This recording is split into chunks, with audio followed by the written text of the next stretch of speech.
But yeah, I honestly feel like Wizards should be not patronized, right? They should be punished. They should, like, people should lose jobs. They should lose money. They won't though, because it's an addicting thing to do, right? And they know that they can sell their drug and make their money. And that's what they've been doing. And they don't care about the players. Pretty obvious that that's the case now.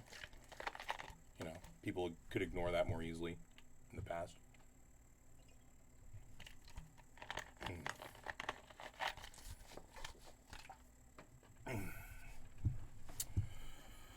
Let's see here.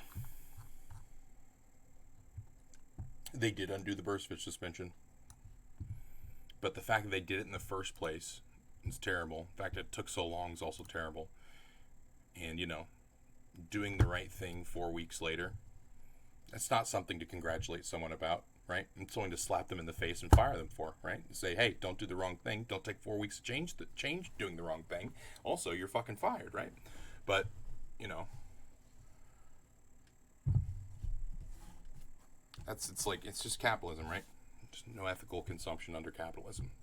And they sell a drug, and the drug is addictive. So that's that. That's magic. Okay, I should unmute this.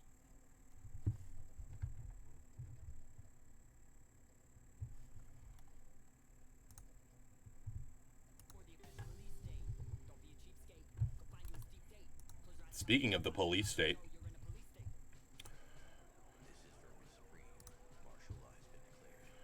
yeah, see, like, I'll do this thing, I'll have some fun, right? And then I'll just, like, play against the meta decks that are just, like, Gross Spile, Uro, like, Expansion, and I'm just like, man, I can't keep up with drawing 1 million cards, you know, when I can't even see my, like, one of my 4 ops in, you know, 3 games. And, like, you know, that's how math works for 60 card decks, but not when, like, literally half of your deck all draws a card incidentally. And, like, the fact that they're doing that and that they don't care about that play experience shows how, like, how little love and care is actually going into making their game and how much greed is involved in it. And I don't think that should be rewarded. I think that people should, like, in France, they kidnap CEOs and threaten them. Yeah. And so CEOs don't do that shit as often. In the United States, neoliberalism has such a clutch on us that we don't organize. But if we did, oh my God, we'd be so powerful. We'd be so powerful if we organized. But, you know, people are very content to engage in distractions like this. You know, I'm not blaming anyone, right? But I really do lament the state of things, because we would be so powerful if we were to just for a week or something not give them money, go to our jobs, don't accept money from customers, just completely fuck their capital, right? They'd be absolutely powerless. But oh, what's the sideboard idea? Narsets? Yeah, Narsets could be tight. I do get to recast them. It's not a bad idea.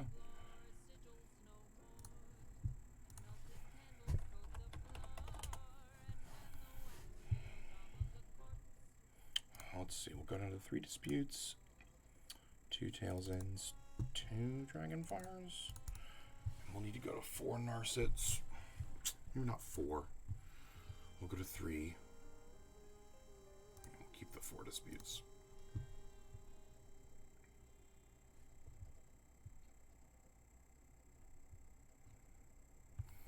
Stressed out? Try Stress Ball's de-stressing gummies. And that's great, Rigo. But, like, that's the thing, is, like, this is how neoliberalism works, right? Is that it puts us into situations where working people who have capital that they can afford to give out end up being the ones who do that, and they have to do that because you know, the 1% who control just an enormous amount of wealth, just know that will be the case. And so, you know, you leave working people with so few options. And it's great that there are people like you who can be charitable and who can go out and be charitable. And I see a lot of that on Twitter and social media sites too. You know, a lot of people sharing cash apps and sharing, you know, businesses that we can support, and that's great and all. But, like, all that does is move money around the middle class, right? That doesn't transfer any wealth from the like, and all of their wealth comes from us. All of their wealth comes from our action of doing the work for them. They don't, they don't do any of this work. They don't they don't drive trucks, they don't deliver packages, they don't flip burgers, they don't clean floors, they don't make shakes, they don't, they don't do any of it, right? If we all just stopped doing that, or stopped taking money for doing that, right? They wouldn't come down and run the shops themselves. They'd be fucked. They'd be on their knees fast. And they have such a stranglehold on, especially in the surveillance capitalism era, like such a stranglehold on what sort of information people can share and people see online, that like if that sort of idea did start to pick up, it would be very difficult for it to catch on, because they would probably nip it in the bud. It's like oligarchy 101, right? And like so it puts us in a situation where our only options really are to like cause like we have to like go out and do violence to these people, because they're not going to permit the non-violent ways for this sort of change to happen, because it's so easy to cut off our methods of communication for communicating with each other and organizing this stuff, because we do it on their platforms, right? We do it with their social media, and they can just immediately shadow ban based on an AI that goes in and looks at, like whether or not these words have been used. Like, it's so easy for them to have such a huge impact. Yeah, they didn't pave roads or educate children. They do the opposite, right? And so they leave us with either some crazy shit happens and we all get together and like non-violently go to work and don't accept pay, don't like cut them out of the money loop there, right? Just do the jobs we normally would, but just don't give money to national corporations. I don't mean small businesses, right? Small businesses are great, but it's the national corporations we need to focus on. If that doesn't happen, there's only one other option, right? And it's people dying. Whether it's people dying slowly, as they are right now because they're under the foot of oppression, as is the status quo, or if it's, CEOs dying because we're burning down their houses. I would like the latter to happen. But there's so many people out there who are like, oh, no, violence isn't the answer. We can't do that. We have to be nonviolent. That's like, man, that's such bullshit, right? Like, I get that feeling. I understand that people like want to do good and not do violence to other people. I don't want to do violence to people, but that's what they're banking on. That's their bet, right? That's their bet, is that people come out and say, no, we can't do that. We have to be like Gandhi. We have to be like Gandhi and, molest women. You can claim we're praying, right? It's a bit of Gandhi lore there for you, but we have to be like civil rights movement, and then it's like, of course, like that's a whitewashing of the civil rights movement. Civil rights movement, there were some pretty violent times during the civil rights movement, but even that resulted in, the corporatization of prisons, and slavery wasn't eliminated. It was just, now we call it mandatory minimums, right? Oh yeah, absolutely, 100%, Rico, 100%.